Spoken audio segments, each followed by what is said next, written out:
prime সাসপেক্টত এবাৰ মধ্য অসমৰ খবৰ জনাব বিচাৰিছো মধ্য অসমত মুকলিকৈ চলি আছে গৰুৰ সিন্ডিকেট কেবাটাও গ্ৰুপে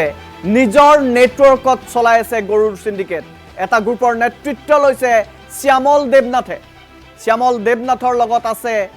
মকটুল আৰু মতিন আৰক্ষীৰ হৈতে বুজাবুজি কৰি সিন্ডিকেট চলাইছে শ্যামলে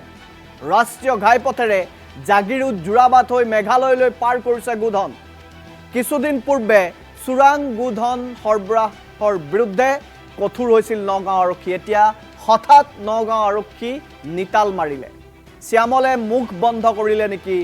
নগাঁও আৰক্ষীৰ আমি শ্যামলক দেখুৱাম আমি গ্যাংটোৰ মূল মাষ্টাৰ মাইণ্ড শ্যামলক দেখাবলৈ অনুৰোধ জনাইছো এই শ্যামলে মধ্য অসমৰ এটা গ্ৰুপৰ গৰু সিন্ডিকেটৰ নেতৃত্ব লৈছে মধ্য অসমত মুকলিকৈ চলি আছে গৰু সিন্ডিকেট নিখা হলে আপুনি দেখিব যে ট্ৰাকে মধ্য অসমৰ পৰা গুৱাহাটীৰ দিশে গৰু ভৰ্তি বাহন আহি আছে তাৰ পাছতো নগাঁও আৰক্ষীয়ে ব্যৱস্থা গ্ৰহণ নকৰে আৰু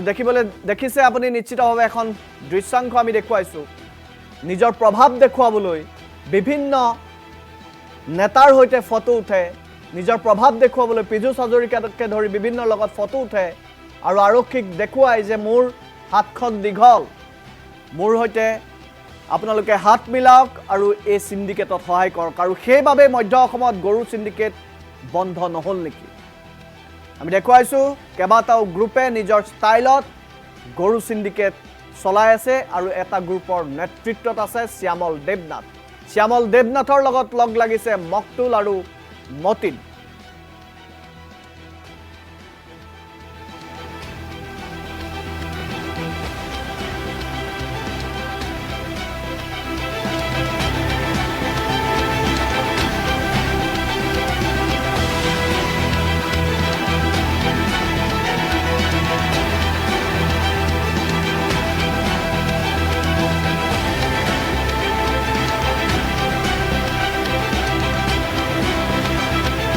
খবৰ জনাব বিচাৰিছো